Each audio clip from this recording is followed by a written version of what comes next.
Oh, baby, everybody. Welcome back to Words with Wayman. I'm your host, as always, Matt Wayman. Thank you so much for tuning in.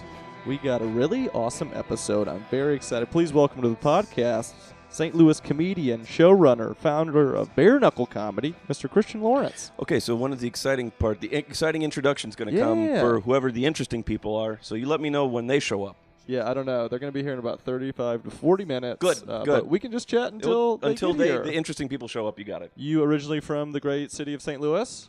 Yes. Nice. Yes. Born and raised? In North County. North County? Yes. Where the real people grow up. That's true. That's where all the real people grow up. How was it growing up out there?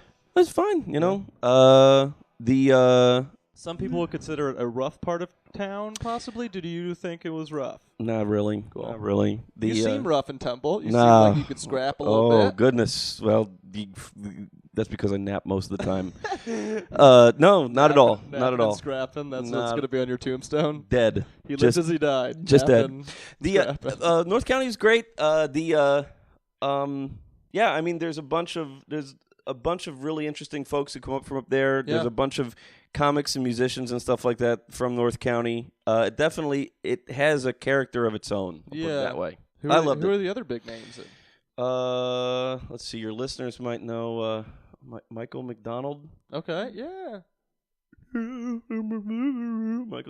That's a spot on Michael McDonald. Yeah, absolutely. And then there's just a bunch of little, here in St. Louis, there's a bunch of this. What's his name? There's a funny improviser named John Pitts. Nice. And his brother Jello Pitts. Jello Pitts. Big shout out to John and Jello of the Pitts twins, both hilarious. Improvisers. And there's a great fun fact: hates Jello. Hates his name. Jello Pitts. That's one of the most interesting names I've ever heard. And there's a great a buddy of ours named Jeff Thomas, who's a composer and does like soundtracks. And we're on a band together called the Honkies. The Honkies. Did you originally start in music and then get into comedy? Or was it the opposite? I guess it was the other way. I started doing stand-up a long time ago, and then I'm like, you know what? I don't know if this is for me. Mm-hmm. So I started doing music for a while, and then I got into sketch comedy.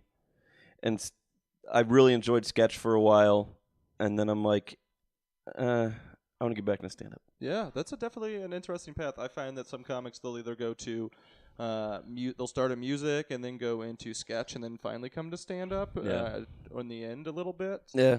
How long ago or how long have you been doing stand-up? I remember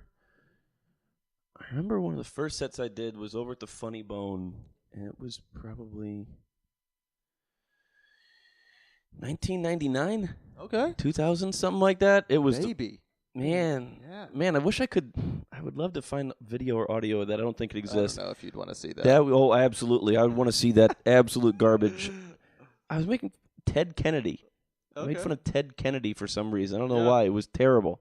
Would love to see that trash again. That'd be great. That's the thing. Yeah, I used to have an old video of me doing stand-up like for the first or second time, and I had like a hat that was like covering my eyes and face, so you couldn't see it. Okay. Oh, yeah. Just to make sure I could hear you over there. I got to get my ear horn out over here. We actually have an ear horn that is for the show. Really? No. Oh, I love That'd it. Be awesome. Oh, ear horns. Ear horns. They're coming back around. Everybody needs them. Yeah, I mean, seeing that and seeing the transformation is always nice to be able to see how far you've come. Well, it's fun. All these different things. You learn something from each of these kind of things, and sketch comedy's great. There's things you can do in sketch comedy that you can't do in stand-up and vice versa. Yeah. Like, you can get more, like, I think you can do almost, like, weirder. How would I say this? Weirder things are more, nope, I'm going to walk that back. Yeah. The things that I enjoy the most are easier to do, or more accepted in sketch than they are in stand-up. Mm-hmm. Stand-up as an art form, you have typically stand-up punch, stand-up punch, stand-up punch, and that's fine, that's great. But sometimes things you want to do don't quite fit into that, and so when I'm doing stand-up, I try to find different, like an interesting or new way to do stand-up because there are great comics out there who are just better than me. That stand-up punch thing. I try to find the funniest stuff are the things like that you don't expect. Mm-hmm. Yeah. That's the funniest to me. I find you're very theatrical on stage. As like you see a lot of guys just go up there and just like stand up there and do their jokes. Did you ever have any theater training or anything like that? I did. I was a theater major for a few semesters, and yeah, you got to try. I'll put on my Phantom of the Opera mask every so often when I get up and do stand up. It's yeah. I feel like it's one of those things that definitely sets you apart, though, and you can kind of tell, and it probably helped you out in sketch a lot, too, because the people that do well in improv and sketch are usually theater people. Yeah. That was, as much as we're talking about your first stand-up set there, and how much oftentimes people go back and like, man, I couldn't watch that. Yeah. The thing, I would love to see my first stand-up set. Yeah. The thing I couldn't watch is, theater stuff in college. When I was in high school, there wasn't really anything outside of theater for like performance stuff, It wasn't like an improv team at school or anything. All you had was, we're going to do this play, and that's all you had. And, when you're young and that's all you have, it's just, all this, what stereotypical theater people like. And I'd like to think that I wasn't that person, but I was when I was younger. I have to own up to it. Yeah. God, I hate that part of myself out there, now. You heard it here first. God, I hate it so much. But yeah, there are things that you can get away with in sketch that you can't do in stand-up. Things you can get away with in stand-up you can't do in sketch. It's a different beast too. I find also people sketch is harder a lot because people expect more because they feel like that you've written that out and you've hopefully would have worked it out a couple times before you did it on stage. So there's more weight. Yeah, and the good thing about it is that you've got like more people on stage with you. So it's like, hey, you know what? Matt and Christian are on stage. We're doing this sketch, and Christian forgot his line. He fucked it up. Well, Matt can come back, and he can kind of rescue him he can pick it back up, right? Throw a softball that you can knock out of the park. Oh, hey, wait, no, that's where we were at. Cool, no sweat. And so, but with stand-up, it's only just you. There's nothing else for you. So that's kind of the trade-off. And the other thing with sketch is that you're locked in. Mm-hmm.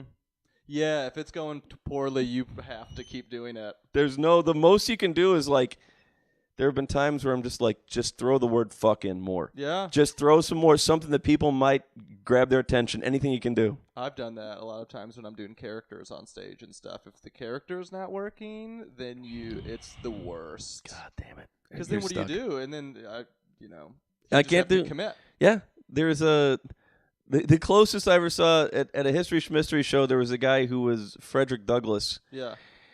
And he's a great comic. And just to describe that show real quick, what would... History Schmistery is a show that I run where comics get up on stage and they do a few minutes as a historical figure in costume, in character. So I've brought it around the country, and we've had comics do like a few minutes as, Frederick Douglass or Napoleon or awesome Genghis Khan. And they get in costume and all that It's over the top. It's very silly. So what was happening with him? He just, good comic. He's really good. He's Tim Barnes. He's really great. He runs a pod. He's really funny. He's in New York, and he's doing this thing, and the audience was okay. They weren't super feeling it. And so he just kind of paused and he goes, you know what? I'm going to do my set as though I were doing it. Ooh. Meaning he's just going to do, his name's Tim. He's like, I'm just going to do Tim's act as though Frederick Douglass is doing Tim's act. Because they just weren't feeling it. And so it was a way for him to kind of get around the bad qualities of sketch by doing the... Did it save it? Yeah, it did. Oh, cool. Yeah. So he was able to kind of pull it out in the end. My first instinct would be like the crowd's like, we already didn't like that, so... Yeah, and he did it. It was funny watching Tim edit it on the fly. He was like, I wasn't born in the 20th century, but if I was, there'd probably be a thing called Tinder. And it was all this dumb, real dumb. Because that is the juxtaposition of that show, is what it seems like to me. It is these people doing stuff now as they would be doing it, and kind of playing with that. And it's funny, like how people did it. Like when the last time I did it in Chicago, man, people used it. It was a super political show. Mm-hmm. It's entirely up to however they want to do the show. Like, do you want to do it? You can do it as a duo. You can do whatever. I don't give. Just who gives a shit? Do what you want. Yeah. Man, a lot of people use it as a way to like comment on current political situation. That's kind of cool. The last time I was in Chicago. Did you invent that show, or was that... Yeah, that's what scientists say. Nice. There's a lot of scientists have been doing some reports on that. I've been trying to figure out who started it, and I think it's me. They think it's me. Yeah, let's just say it's you. Okay. You also run, we're a founding member of Bare Knuckle Comedy. How did that kind of get together? So, which is a variety show that's run out of St. Louis. Yeah, and it's, back in 2009 or so. Good year for comedy. You better believe it. At that time, there was only one place to do comedy in St. Louis. There was only the Funny Bone. Mm-hmm. And there was, if for any reason you were not in with the Funny Bone people. Which happens. You better believe it does. Shout out to the Funny Bone. Yeah, hey guys. Hey. We respect you, Funny Bone. Yes, you guys are great. Hey, I'm going to do that show with Steve Poggi about nerds pretty soon over there. But it was like if for any reason, you weren't doing what they wanted or, sexually. Exactly. If you're not hip to their advances, then you just weren't you weren't not welcome. It's just they weren't going to invite you back very often. Yeah. So as somebody who did like sketch stuff and was doing weird stand-up, I kind of was like not part of it. And there was an open mic I was running, and there was a comic who named Kevin White. He he was overtly disinvited from coming back to the place. Which happens. And so we both had like this sort of mutual enemy of at the time the Funny Bone because we just weren't part of that scene. Yeah, it's just a club scene, and it's in a lot of cities it's very similar. And there's nothing wrong with having a club scene. That is totally like there's nothing wrong with pop music. It is what it is. Mm-hmm. It's not like this pop is bad. I like jazz, so I don't like. People can have their opinions about it. It's just that is what it is. And at that time, I just couldn't get hip to it. I couldn't swing it. Mm-hmm. And so we started Bare Knuckle Comedy as a way for other people who just couldn't get into that scene to do their thing. That's kind of how that scene was going, going from the club system to more independently produced shows. Yeah. So we made that so people had some option, like, hey, I want to do this character, or I want to do this thing, to kind of give them an out.